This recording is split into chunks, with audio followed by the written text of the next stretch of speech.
Pedro me avisa aqui. Bom, vamos lá. A ideia aqui é a gente falar um pouquinho do hospital. Para as pessoas que conhecem o hospital, que trabalham no hospital, que estão aqui comigo aqui, vocês não sabem das coisas que a gente vai mostrar aqui. Porque a gente tem que olhar para um aspecto totalmente diferente. A gente tem que olhar para o hospital de uma forma totalmente diferente do que a gente faz. Por que a gente trouxe a inovação para cá? Porque a inovação aqui no hospital não começou simplesmente com o Hub. Ela não começou com a ideia de montar um produto, de ter alguma coisa. A ideia começou quando o Dr. Paulo Prata resolveu montar a ideia do hospital. Isso já era uma inovação. Porque a gente tem que desmistificar o nome de humanização. A gente tem que trazer para o departamento, para toda a instituição, para o Brasil, que o que falta hoje em dia, e vocês vão concordar comigo, porque cada um de vocês já passou num médico ou já foi atendido por qualquer profissional da saúde hoje em dia, o que falta hoje na saúde é conversa. A gente sabe que 85% das pessoas que batem num pronto-socorro ou numa UBS, sabe o que elas querem? Ouvir. Quer falar com você. Ela quer ser escutada. Ela quer trazer um benefício, porque eu vou lá falar com o médico. Eu vou lá falar com um profissional que está ali. E assim, eu ouvi uma vez, foi até num desses sites aí de publicidade, aí começou a falar de diferença, de um monte de coisa. E você vê que a realidade do Brasil, eu falei de manhã aqui, né? 80% da população vai no Sistema Único de Saúde, né? E aí eu vi até num negócio de comédia, aí os caras falando assim, né? Fala assim, que o rico fala, né? Não, eu passei no meu médico hoje, né? E pergunta para os caras, para as pessoas do Sistema Único de Saúde, o que eles falam? Ele passou no médico dele? Ele passou em qualquer um que estava ali, gente. Ele não tem o médico dele, ele não tem o profissional dele. Ele passa em qualquer um, porque é o que tem para ele. Mas espera aí. O diferente, já em 62, o cara já falou, veio para cá. Você imagina, a gente tem 120 mil habitantes em Barretos. O que tinha em 62 aqui? Aí o cara fala, boa, Arthur, o que o cara fala? O que o cara veio fazer aqui? Ele enxergou uma oportunidade no meio de um lugar e hoje a gente é o maior centro de referência e tratamento de câncer da América Latina. Então, essa foi uma ideia de sucesso. Então, inovar já está aí. Então, a veia de inovação do hospital não está nisso só. Não está no que a gente faz aqui, tá o IRCAD aqui. Tá, não. É uma consequência do que aconteceu. E hoje o hospital que ele comprou, começou a trabalhar aqui, que foi em 62, hoje é um hospital de cuidados paliativos, onde a gente faz atendimento para dor crônica, para em pacientes em fase terminal, ou em pacientes que precisam de um tratamento mais específico. Onde tem isso no Sistema Único de Saúde? Não tem. Ah, tem tal lugar. Tal. Não tem. A gente sabe onde que é difícil. Então, a gente tem que pensar que o hospital, ele basicamente, como começou a mexer com câncer, a gente sabe dados. Eu queria trazer dados para vocês. A ideia é a gente trazer dados, porque um fala de uma coisa, outro fala de outra. Então tá bom, vou trazer dados para vocês. O câncer é a segunda causa de morte. E que no mundo. Isso nós estamos falando em 2020. O que teve em 2020, 2021 e comecinho desse ano? Um lapso na mente mundial com o Covid e o tanto de doença, de câncer que está se diagnosticando agora em fase avançada. Então, com certeza, nós seremos a primeira... O hospital, não, mas o câncer será a primeira causa de morte no mundo em breve. Então, isso foi em 2020. Os dados mudam. Vão mudar mais ainda.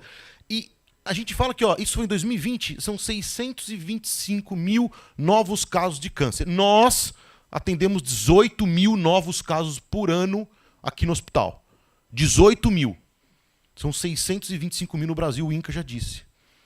E esse dado que eu gosto de mostrar, vamos ver se eu consigo acertar nesse pointer aqui. Vamos ver. Não dá, está longe. Ali, achei. Olha aqui. 600 municípios brasileiros a causa primeira de mortalidade. 600 municípios. Então, eu queria que vocês ficassem com esses números para a gente seguir para uma perspectiva de um slide do futuro que eu vou mostrar. Olha que interessante. 4,7 bilhões são gastos com tratamento oncológico. E 60% dos casos de câncer, estadiamento 3 ou 4. Sabe o que é 3 ou 4? Não tem mais o que eu fazer de cirurgia. Não tem mais quimioterapia de tratamento, a não ser o que a gente chama de quimioterapia paliativa. Você vai tratar o paciente e ele vai ter uma melhora sobrevida, mas não vai ser curado do câncer. Então, 60% são 3 ou 4. E o interessante ali, que representa de 60% a 80% maior que nos estágios 1 de gasto. Veja bem, como é que a gente resolve isso? Isso é uma pergunta clara. E como resolver? Prevenção. Só que a prevenção, ela não trabalha só em captar pacientes e trazer para a gente aqui. Traz mudança de estilo de vida, mudança de alimentação, acesso à saúde. Tudo isso é um problema que o Sistema Único tem os defeitos. E é isso que eu quero que... Se vocês gravarem essa imagem, pronto, nós estamos no lucro aqui. Esse gráfico, ele fala que foi feito em 2018 a variação do custo médico hospitalar comparado com a inflação, o IPCA, estipulando os próximos 20 anos. A gente sabe que o gráfico, aqui embaixo, a gente está inflação, e aqui em cima, a gente está o gasto médico. No final das contas, gente, a hora que a gente for olhar para esses dados, o que a gente vê? Que nós vamos pagar para tratar saúde no futuro. Se a gente não tiver uma solução, que é a estratégia do acesso. E a estratégia do acesso está onde? Está na startup. Está em modelos de inovação. Esse gráfico me modificou um pensamento que a gente tinha.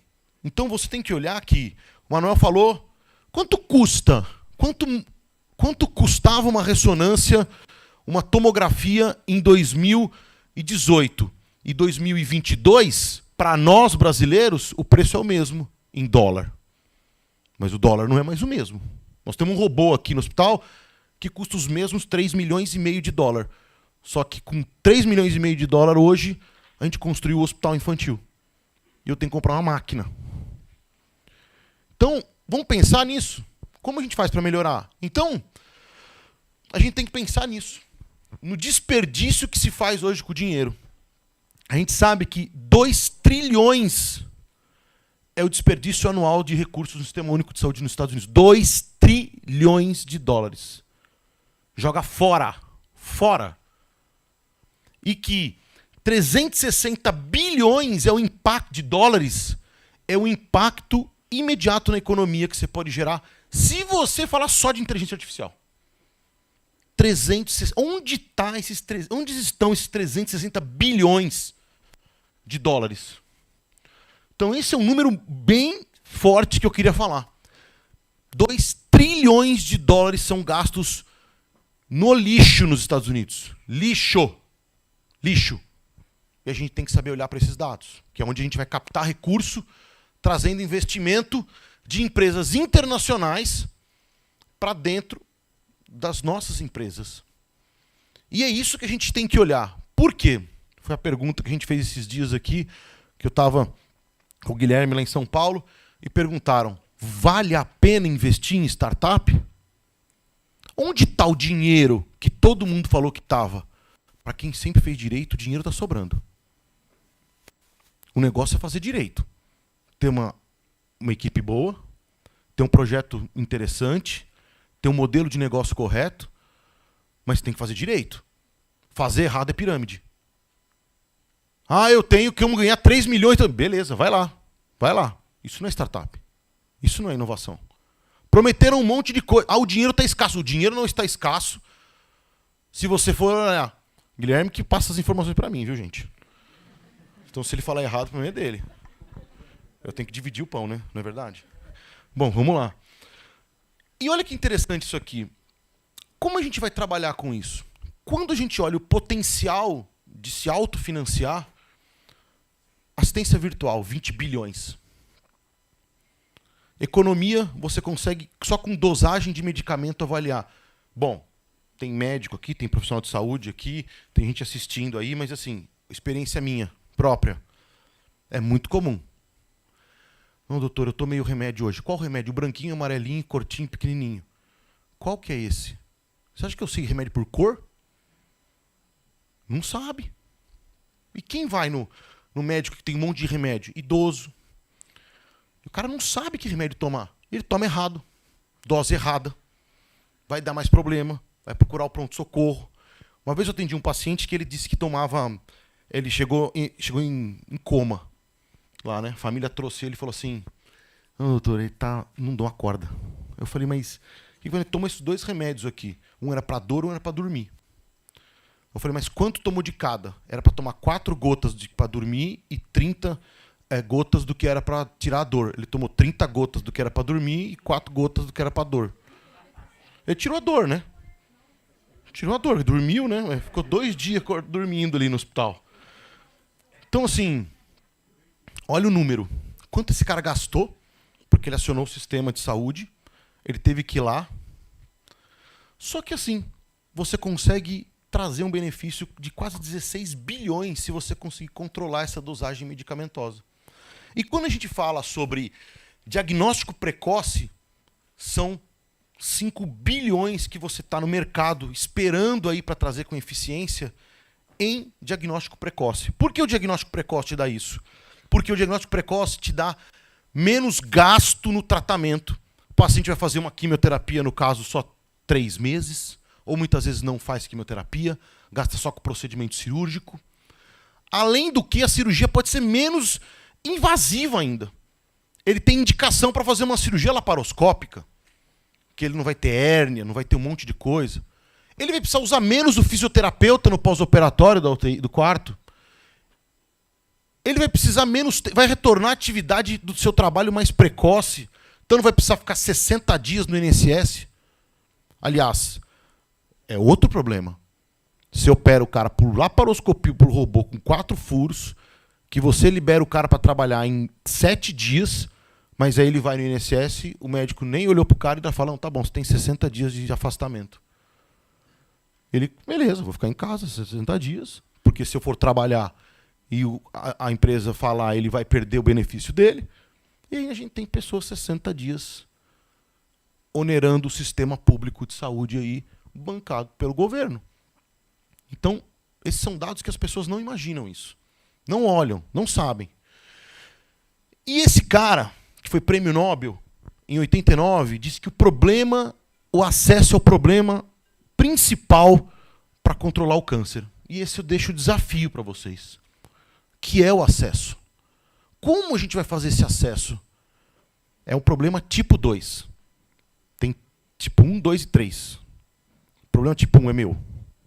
Tipo 2 é seu. 3 é nosso. O 2 é o seu, porque vocês têm que me ajudar com esse problema. É o acesso.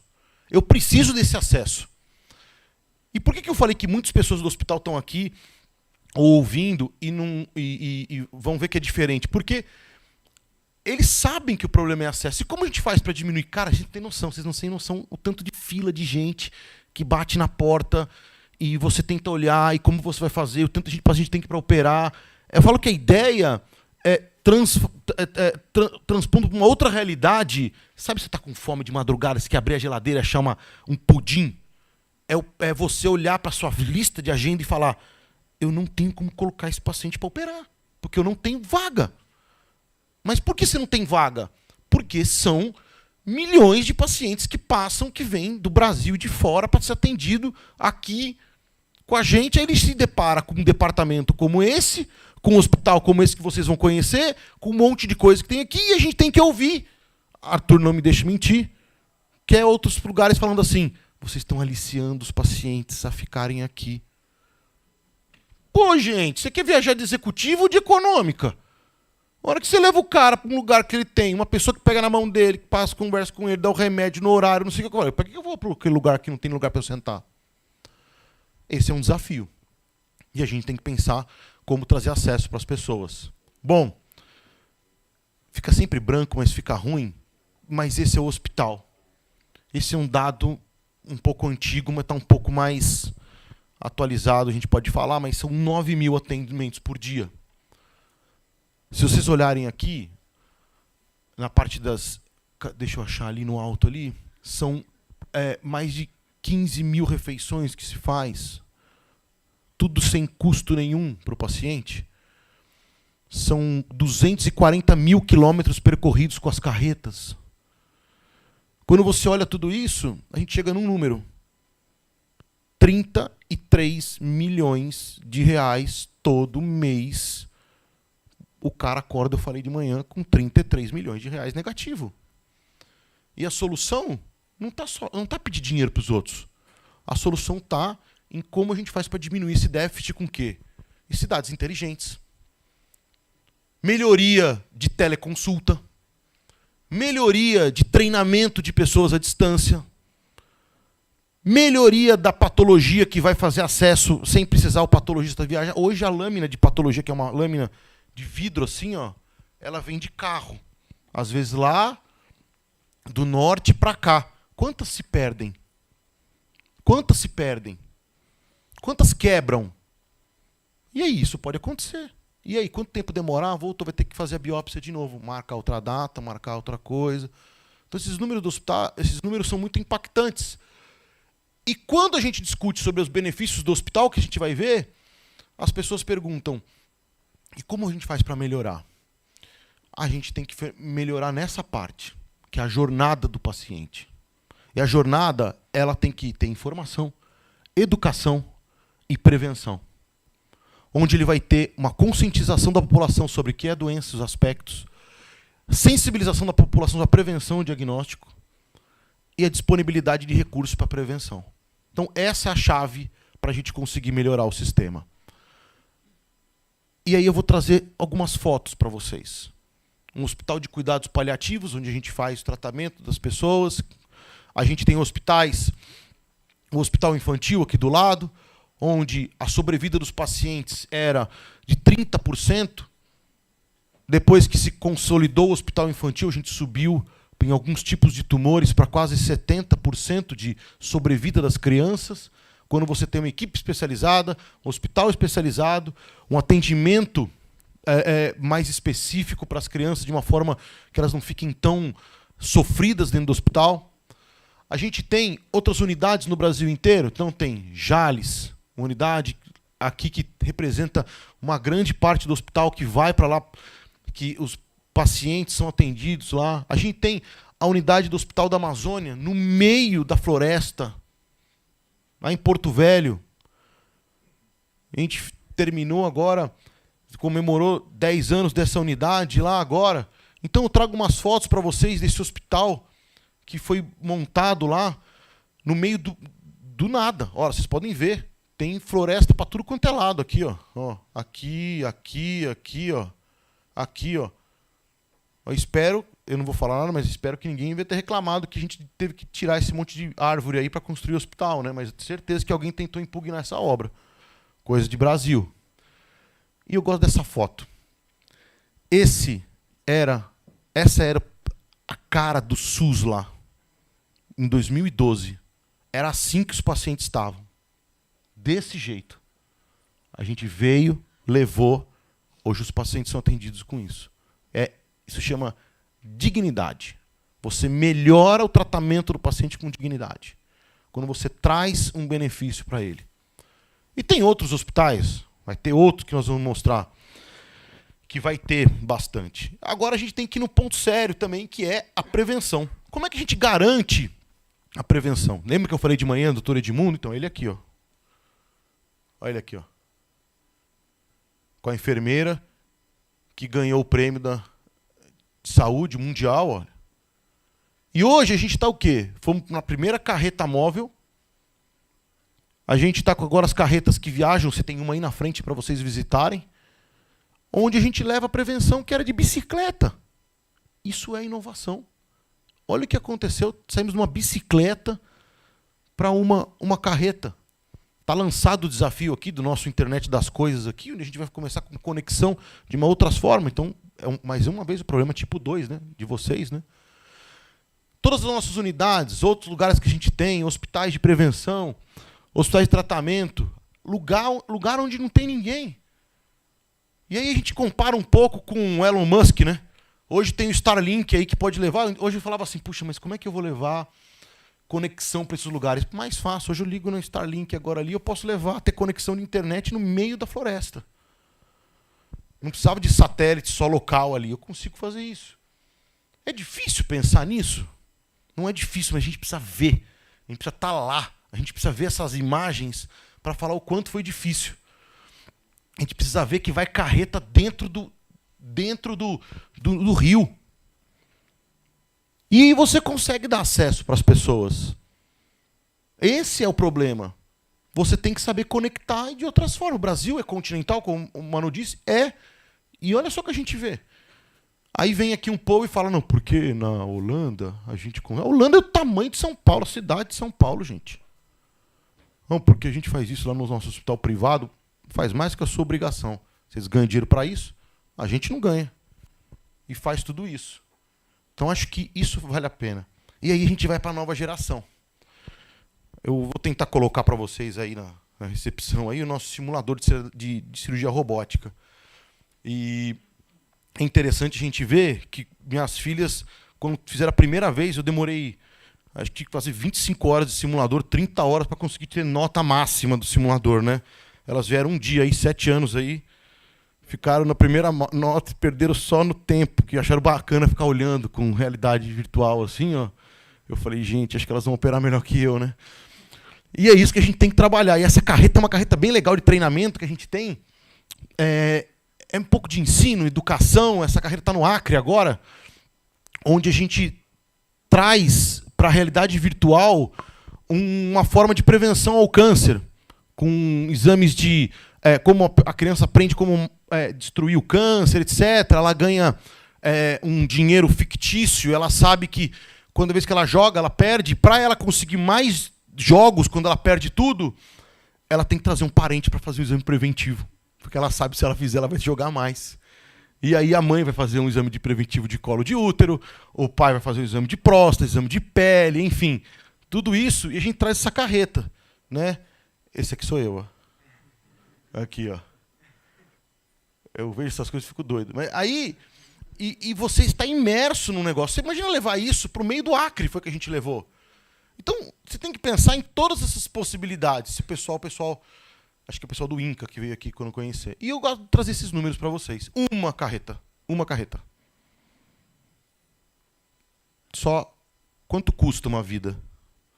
Não tem preço, né? 354 vidas salvas. Uma carreta. 250 mil exames agendados. 82 milhões economizado. Quanto custa isso? Aí, vamos falar pra gente, né? Quanto custa uma empresa investir nisso? Investe em tanta coisa que a gente vê de bobagem aí, que não vira nada, espuma, né? Como diz o Guilherme, né? Para fazer propaganda. Com 2 milhões, você consegue fazer uma carreta dessa? De reais? Quanto tem de incentivo do governo? Eu não sei direito o valor. 4% tem que ser investido nos centros de CTA, não é, Guilherme? Não é? Quando se compra na empresa, tem que investir. Vocês sabem, né? É mais ou menos isso, né? Se investe. Uma carreta dessa. Dá para fazer. Já exportamos algumas. Então, hoje a gente traz, vocês vão conhecer a missão Gênesis, que é uma carreta que também tem essa ideia de ensino, educação, onde trabalha com a educação das crianças, a gente viaja, a gente tem uma carreta que foi usada no Covid de prevenção de câncer de pulmão, uma tomografia. Quanto tempo demora uma tomografia para fazer no Sistema Único de Saúde no posto de saúde? Vai lá, pega o papel. Se não perder o papel no meio do caminho, porque perde, né? A enfermeira ou o colega, sei lá quem que administrativo, porque é um fator humano, né? Que é marcar o exame. E não conseguiu marcar, acabou o expediente às 5 horas da tarde e não marcou a tomografia. Aí jogou para o dia seguinte, aí no dia seguinte inundou a UBS porque choveu. E aí todos aqueles papéis perderam. Eles não reconvocam as pessoas porque não sabem quem passou, porque não tem um sistema informatizado dentro da UBS que vai trazer quem passou. Pronto, perdeu. Você perdeu a tomografia. Demorou tanto tempo para marcar com o médico. Quando passou que ele pediu o exame, perfeito. Então, são detalhes que eu gosto de passar. Hoje a gente está em 13, não é mais, são 16 estados, era 15, agora fechamos 16. Unidades fixas que a gente tem são 11, são 35 unidades móveis, onde a gente está expandindo para mais, as móveis são as carretas, tudo. Mais ou menos esse é o nosso custo operacional que a gente trabalha dentro do hospital.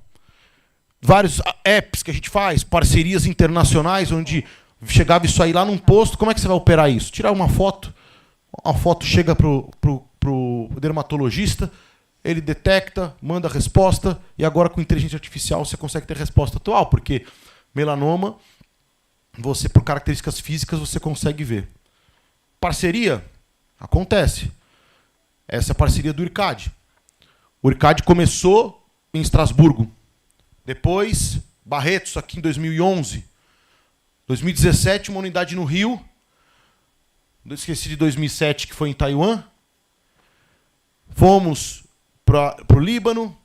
Vamos inaugurar uma unidade agora, em dezembro desse ano, na África, em Ruanda, onde ninguém faz cirurgia laparoscópica lá. Tem que treinar todo mundo lá para isso. Estamos com uma unidade em fins de assinar na Índia. E finalizamos a nossa proposta de assinatura, que vai se começar construindo no ano que vem em Charlotte, nos Estados Unidos. Tudo isso... eu esqueci. Além de Taiwan, vai ter outra na China. Porque China e Taiwan não se conversam, né? Então tem que ter uma na China. Essa parceria internacional que eu falei para vocês que eu ia falar.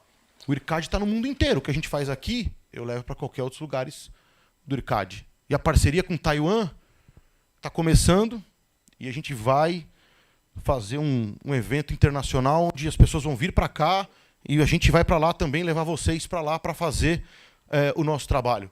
Em vários desses lugares, a gente tem parcerias com inúmeras empresas. E são essas, algumas delas que estão aqui, que trabalham com a gente. Então eu acho que eu coloquei várias empresas, e já é uma coisa que a gente atualiza. Por que dá certo? Por causa da credibilidade do hospital. Então eu não vou me alongar muito na minha fala, porque eu sei que o tempo passou. Deixa eu ver aqui, ó. Nem ligaram o play, ó. Viu, Manuel? Nem ligaram, viu? Entendeu, né? Não, imagina. E eu vou tentei trazer para vocês essas coisas, que é o que vocês vão fazer aqui nesses dias. Mostrar o dentro do hospital. Eu não vou falar muito mais, por causa que vocês vão conhecer o hospital. A ideia é passar isso. E eu termino com essa imagem. Todo mundo mostra a imagem, né? Que essa imagem é a primavera no Rio Sena. E a gente conta essa história porque tem uma história, vocês devem saber, se alguém já conhece, do cego que estava no Rio Sena com a placa. Ele estava na frente do Rio Sena com essa imagem e a placa estava escrito assim: me ajude porque sou cego. Só. Passou e ninguém pôs nada de dinheiro ali para ele. Nada. Nada, nada, nada. Passou um chefe do marketing de alguma empresa. Óbvio que ele não viu, né? Porque o cara não enxerga. Pegou papel, virou, escreveu um negócio, pôs na frente dele, do lado dele lá e foi embora. Brotou dinheiro dentro do chapéu do cara. Brotou dinheiro do chapéu. O cara começou a ver que começou a aparecer dinheiro e falou: meu Deus, né? Sei lá, né? E aí uma pessoa contou para ele. Nossa, né? Falou, ele não sabia. Ele escreveu assim: sou cego e eu nunca vou conseguir ver a primavera no Rio Sena. Poderia me ajudar para eu conseguir dinheiro e tal? E começou. Então, o que a gente tem que pensar? Na vida, a proposta que a gente tem que ter, muitas vezes, é a mudança de atitude. E a mudança de como a gente vende o nosso produto. E como a gente explica o produto de uma forma em que sensibilize as pessoas e que elas entendam o que a gente está fazendo aqui. O hospital, ele faz isso. A gente pede que nesses 3 dias permitam-se ser invadidos pela energia do hospital, que é tratar as pessoas de um jeito diferente. E é isso que a gente faz. é dar dignidade, dar cuidado e dar saúde para as pessoas. E quando a gente fala estar por dentro do hospital, não é porque eu estou falando isso aqui, porque eu trabalho aqui, qualquer outro médico do hospital, você pode conversar, a gente fala do mesmo jeito. E essa apresentação, eu modifico algumas coisas e cada dia eu aprendo mais com essa apresentação que eu faço. Porque cada hora é um pouco mais impactante o que a gente faz aqui. E a próxima vez que vocês vierem aqui, vai ter outra coisa diferente que a gente vai estar fazendo. Porque só assim a gente consegue modificar a mente e como a gente trabalha com as pessoas.